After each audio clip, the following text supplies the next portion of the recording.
খবর শুনছেন Bengal job study সংবাদ চ্যানেল থেকে। আসছি আজকের বিশেষ বিশেষ খবর। শুরুতে হেডলাইন, তারপরে বিস্তারিত আপডেট। ভোটের দামামা বেজেছে বাংলায়। পরিস্থিতি আরও কঠোর থেকে কঠোরতর পর্যায়ে পৌঁছচ্ছে। ব্রিগেডে মোদি রেকর্ডের পরই এবার ভোটের দিনক্ষণ ঘোষণা। এবার অপেক্ষায় গোটা বাংলার মানুষ। কত দফায় ভোট হবে, দ্বিতীয় দফা নাকি তৃতীয় দফা? যদিও শুভেন্দু অধিকারী বলছেন 3 দফায় হোক বা 2 দফায়, ভোট যত কম দফায় হবে ততই ভালো। পূর্বে যারা 8 দফা ভোটে রাজি হয়েছিল, এবার তারাই 2 দফা 3 দফা ভোটের জন্য প্রস্তুত। তবে তাতে বালাই নেই তৃণমূলের। তাদের একটাই হাতিয়ার, লক্ষ্মীর ভাণ্ডার, এবার আবার নতুন করে যুব সাথী। আর সেই হাতিয়ারেই তারা জয়লাভ করবে। এমনকি ভোটের দিনক্ষণও ঘোষণা, শুধুমাত্র দফা বাকি। কোন দফায় ভোট হবে তার দিকে তাকিয়ে রয়েছে গোটা বাংলার মানুষ। এর মাঝে বিরাট বড় খবর সামনে। তৃণমূলের টিকিট পাবেন জানিয়ে দিলেন লাভলি মৈত্র।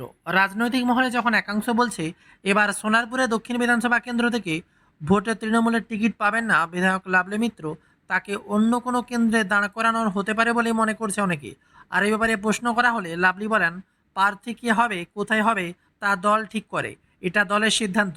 এ বিষয়ে আমরা কেউ কথা বলি না। বিরাট বড় বার্তা এবার জনসংযোগে বেরিয়েছেন লাভলি মিত্র রবিবার। এদিকে আবার ভোটের দিন ঘোষণা হবে বলেই কত দফায় ভোট নিয়ে তোলপাড় চলছে যখন বাংলায়, এমনই সময় বিধানসভা নির্বাচনের ঘোষণার দিনই অর্থাৎ আজ পশ্চিমবঙ্গের পুলিশের বড়সড় রদবদলের ঘটনা ঘটল।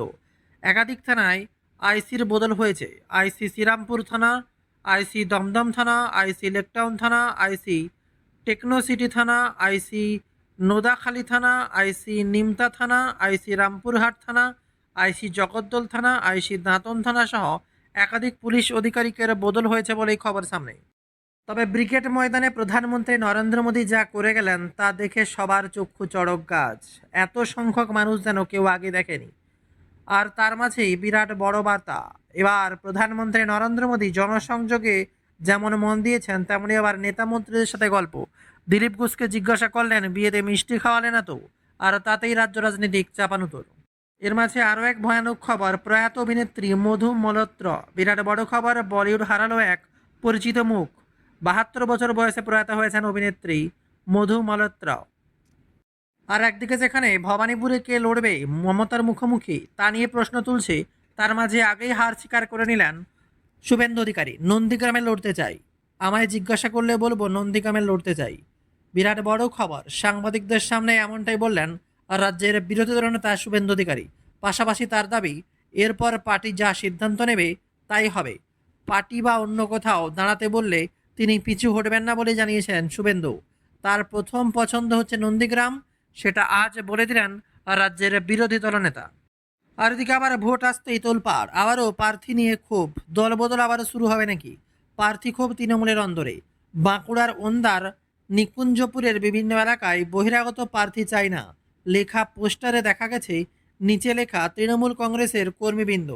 গত বিধানসভায় নির্বাচন ওন্দা কেন্দ্রে তৃণমূলের হাত থেকে ছিনিয়ে নিয়েছে বিজেপি। আর এবার তৃণমূলের একাংশের দাবি করেছে নির্বাচনের আগে স্থানীয় প্রার্থী দেওয়ার জন্যই এই পোস্টার দেওয়া হয়েছে। ওন্দা ব্লকে আহ্বায়ক উত্তম কুমার বিট বলেন, পোস্টার কারা দিয়েছে তা জানা নেই। তবে একদিকে যেখানে ভোটের দিন ঘোষণা হয়ে গেল, অপরদিকে আবার ঝুলে থাকা 60 লক্ষের ভবিষ্যৎ স্পষ্ট হতে আর কদিন লাগবে। রবিবার বিধানসভা ভোটের নির্ঘণ্ট ঘোষণা হতে চলেছে। আর নির্বাচন কমিশন কলকাতা হাইকোর্টে নিযুক্ত 700-র বেশি বিচার বিভাগের আধিকারিক আইএসআই তথ্যগত অসঙ্গতি যাচাই করছেন। 28 ফেব্রুয়ারি অসম্পূর্ণ তালিকায় 60,06,675 জন বিবেচনাধীন ছিলেন। একের পর এক খবর, 28 ফেব্রুয়ারি অসম্পূর্ণ তালিকায় 60,06,675 জন বিবেচনাধীন ছিলেন। এখনও পর্যন্ত প্রায় 18 লক্ষ নাম নিষ্পত্তি হয়েছে বলে এই খবর। ভোট ঘোষণার পরেও প্রার্থীদের মনোনয়ন জমা দেওয়ার আগেই বিরোধীদের বিরাট বড় বার্তা। তবে তারই মাঝেই গ্যাসের সিলিন্ডার নিয়ে তোলপাড় বাংলা। গোটা দেশও একই অবস্থা। সিলিন্ডার নিয়ে এবার বড় পদক্ষেপ করল দিল্লি সরকার। আর রেখা গুপ্তর নেতৃত্বাধীন দিল্লি সরকার 8 পদক্ষেপের অগ্রাধিকার তালিকা ঘোষণা করেছে, যাতে রেস্তোরাঁ, শিক্ষা প্রতিষ্ঠান সহ গুরুত্বপূর্ণ ব্যবসায় নিয়মিত এলপিজি সরবরাহ নিশ্চিত করা যায়। দৈনন্দিন প্রায় 1800 বাণিজ্যিক সিলিন্ডার বরাদ্দের জন্য রেস্তোরাঁ। যেখানে সিলিন্ডার নিয়ে বড় পদক্ষেপ দিল্লি সরকার। রেখা গুপ্তের নেতৃত্বে দিল্লি সরকার 8 পদক্ষেপ অগ্রাধিকার তালিকা ঘোষণা করেছে, যাতে রেস্তোরাঁ ও শিক্ষা প্রতিষ্ঠানগুলো গুরুত্বপূর্ণ ব্যবসায় নিয়মিত এলপিজি সরবরাহ নিশ্চিত করা যাবে।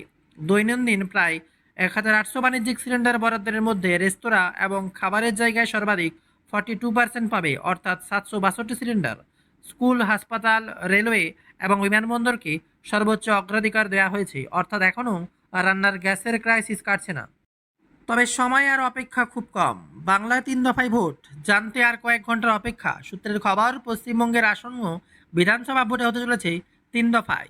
প্রথম দফা 22 এপ্রিল এবং দ্বিতীয় তৃতীয় দফা যথাক্রমে 26 এবং 30 এপ্রিল। খবর সূত্র মারফত আরও খবর মিলছে, ভোট গণনা হতে পারে 3 মে। তবে এবারের পাকাপাকি খবর জানতে অপেক্ষা করতে হবে বিকেল 4টে পর্যন্ত, কারণ বিকেলেই জাতীয় নির্বাচন কমিশন পশ্চিমবঙ্গ সহ 5টি রাজ্যের বিধানসভা ভোটের নির্ঘণ্ট ঘোষণা করতে শোনা গিয়েছে বলেই খবর। এবার দেখা যাক কি তথ্য উঠে আসে।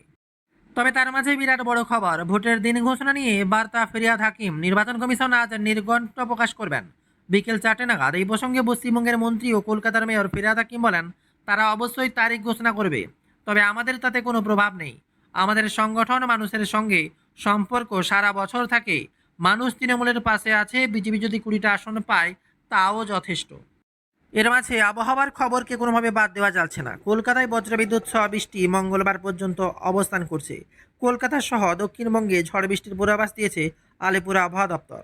কয়েকটি জেলায় বৃষ্টি প্রায় 70 কিলোমিটার বেগে ঝড়ো হাওয়া বইতে পারে বলেই খবর। উত্তরবঙ্গে ভারী বৃষ্টির সম্ভাবনা রয়েছে। উত্তরবঙ্গ থেকে ছত্তিশগড় হয়ে উড়িষ্যা পর্যন্ত বিস্তীর্ণ অক্ষরেখা প্রভাব। এবার বঙ্গোপসাগরে প্রায় প্রচুর জলীয় বাষ্প ঢুকছে, আর এর জেরে দক্ষিণবঙ্গের জেলাগুলিতে মাঝারি বৃষ্টিপাত চলতে পারে বলেই খবর। রবিবার থেকে মঙ্গলবার পর্যন্ত সতর্কতা জারি করা হয়েছে। আর একদিকে যেখানে গ্যাসের সংকট, তার মাঝে এবার কালোবাজারে চড়া দাম। মধ্যপ্রাচ্যের যুদ্ধের আবহে দেশে রান্নার গ্যাসের যোগান নিয়ে উদ্বেগ তৈরি হয়েছে। এর ফলে অস্বাভাবিকভাবে বেড়েছে চাহিদা।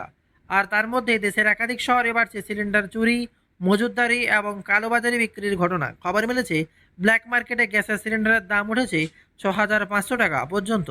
14 কেজির একটি সিলিন্ডার রিফিল করার জন্য খরচ হতে পারে 3,500 থেকে 4,000 টাকা, যার আগে মাত্র 900 থেকে 1,000 টাকা খরচ হতো বলেই খবর। আর এর মাঝে বিরাট বড় খবর, শশী পাজার বাড়িতে হামলা, আর এই ঘটনায় গ্রেপ্তার নয়। শনিবার ব্রিগেডে প্রধানমন্ত্রী সবার আগেই গ্রিস পার্কে রাজ্যের মন্ত্রী শশী পাজার বাড়িতে হামলার অভিযোগ ওঠে। আর এই ঘটনায় এখনও পর্যন্ত মোট 9জনকে গ্রেপ্তার করা হয়েছে বলে জানিয়েছে পুলিশ।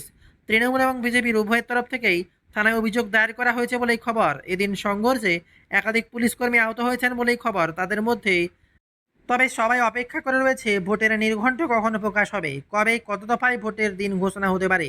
রবিবার পশ্চিমবঙ্গ সহ 5টি রাজ্যের বিধানসভা ভোটের দিনক্ষণ ঘোষণা হতে পারে বলেই খবর জাতীয় নির্বাচন কমিশনের তরফ থেকে। দিল্লির বিজ্ঞান ভবনে বিকেল 4টে সাংবাদিক বৈঠক করে ঘোষণা করা হতে পারে। সূত্রের খবর, বাংলায় 2 থেকে 3 দফায় ভোট হতে পারে। প্রথম দফায় ভোট হতে পারে 15 এপ্রিলের পর। অন্যদিকে কেরল ও তামিলনাড়ুতে 1 দফায় ভোট হতে পারে বলে এই সূত্র মারফত খবর।